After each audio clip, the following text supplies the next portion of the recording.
Hello, welcome back. ഈ അടുത്തൊരു സിനിമയില് രണ്ട് കഥാപാത്രങ്ങൾ തമ്മിലുള്ള റിലേഷൻഷിപ്പ് പ്രേക്ഷകർക്കിടയിൽ ചർച്ചയായിട്ടുണ്ടായിരുന്നു. ഇങ്ങനത്തെ റിലേഷൻഷിപ്പിന്റെ ശരിതെറ്റുകളെ കുറിച്ചും മറ്റും പലരും സംസാരിക്കുന്നതുണ്ട്. അത് കണ്ടപ്പോൾ എനിക്ക് ഓർമ്മ വന്നത് ഞാൻ വായിച്ച ഒരു നോവലിലെ രണ്ട് കഥാപാത്രങ്ങളെയാണ്. വിശ്വം, രാധ. അതാണ് രണ്ട് കഥാപാത്രങ്ങളുടെ പേര്.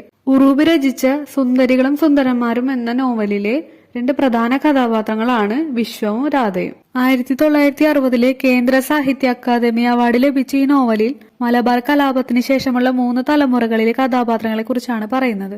നോവലിന്റെ തുടക്ക ഭാഗങ്ങളിൽ രാധയ്ക്കും വിശ്വത്തിനും ഇടയിലുള്ളത് സഹോദരി സഹോദരൻ ബന്ധമാണ്. അതായത് രാധയുടെ വളർത്ത സഹോദരനാണ് വിശ്വം.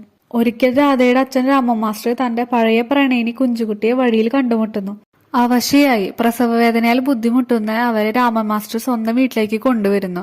അവിടെ വെച്ച് കുഞ്ചുകുട്ടി ഒരു ആൺകുട്ടിയെ പ്രസവിക്കുകയാണ്. അതാണ് വിശ്വം. വൈകാതെ കുഞ്ചുകുട്ടി മരിക്കുന്നു.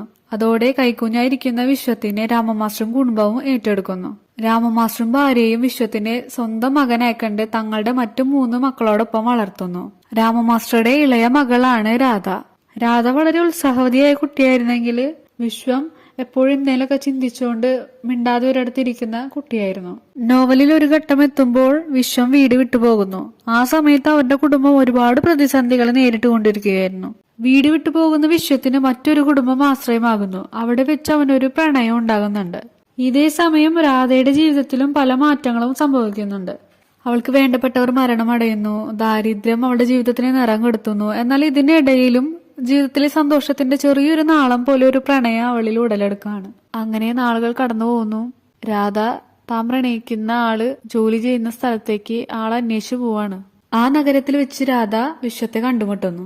ആ സമയത്ത് അവന്റെ പ്രണയമൊക്കെ തകർന്നിരിക്കുകയായിരിക്കും. മാത്രമല്ല അവൻ മറ്റൊരു കുടുംബത്തോടൊപ്പമാണ് താമസിക്കുന്നുണ്ടാവുക. പിന്നീട് രാധ താൻ സ്നേഹിക്കുന്ന ആ വ്യക്തി മരിച്ച വിവരം അറിയാണ്.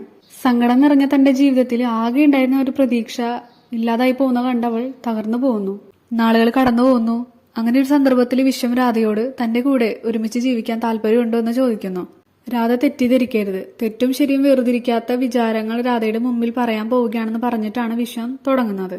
രാധ മിണ്ടാതെ ഞെട്ടി നിൽക്കുമ്പോ വിശ്വം വ്യക്തമാക്കുന്നു, ഞാൻ നിർബന്ധിക്കുകയില്ല, അതിന്റെ ആവശ്യമില്ല, എനിക്ക് നിങ്ങളോട് അനുരാഗമൊന്നുമില്ല, ഇഷ്ടമാണ്, സ്നേഹത്തോടും ചങ്ങാത്തത്തോടും കൂടി ജീവിക്കാൻ സാധിക്കുമെന്ന് തോന്നുന്നു എന്ന്.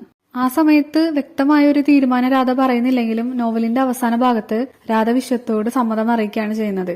രാധയും വിശ്വവും കൂടി ഒരു കുടുംബം സ്ഥാപിക്കാൻ തീരുമാനിക്കുന്ന നോവലിന്റെ ക്ലൈമാക്സ് സദാചാരത്തിലേക്കല്ല വിരൽ ചൂണ്ടുന്നതെന്ന് ചില സുഹൃത്തുക്കൾ ഓർമ്മപ്പെടുത്തുകയുണ്ടായി എന്ന് എഴുത്തുകാരൻ നോവലിന്റെ ആമുഖമായി കൊടുത്തിരിക്കുന്ന കുറിപ്പിൽ പറയുന്നുണ്ട്. സഹോദരങ്ങളായി ബാല്യകാലം ചിലവഴിച്ച 2 പേർ, രാധ വിശ്വത്തെക്കാൾ മുതിർന്ന ചേച്ചിയുടെ സ്ഥാനത്തുണ്ടായിരുന്നയാൾ എന്നിങ്ങനെയുള്ള ഘടകങ്ങളാണ് വിമർശിക്കുന്നവരെ അസ്വസ്ഥരാക്കിയിരിക്കുക എന്ന് നമുക്ക് മനസ്സിലാക്കാം. ഇതിനുള്ള മറുപടി ഉറൂബ് ആ കുറിപ്പിൽ പറയുന്നുണ്ട്. സദാചാരങ്ങൾ അനുഷ്ഠിക്കപ്പെടേണ്ടവ തന്നെ. പക്ഷേ സദാചാരങ്ങൾ യുഗധർമ്മങ്ങളാണ്, മാറിക്കൊണ്ടിരിക്കുന്നവയാണ്. ജീവിച്ചിരിക്കുവാനും കർമ്മം ചെയ്യുവാനുമാണ് എല്ലാ ജീവികളും അബോധമായിട്ടെങ്കിലും ആഗ്രഹിക്കുന്നത്.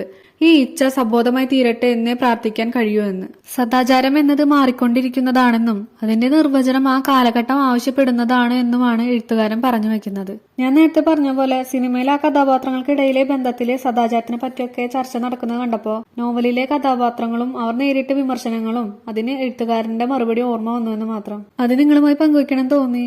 അപ്പോൾ എല്ലാവരും ഈ നോവൽ വായിക്കാൻ ശ്രമിക്കുക. അത്രയൊക്കെ ഉള്ളൂ. Okay, by.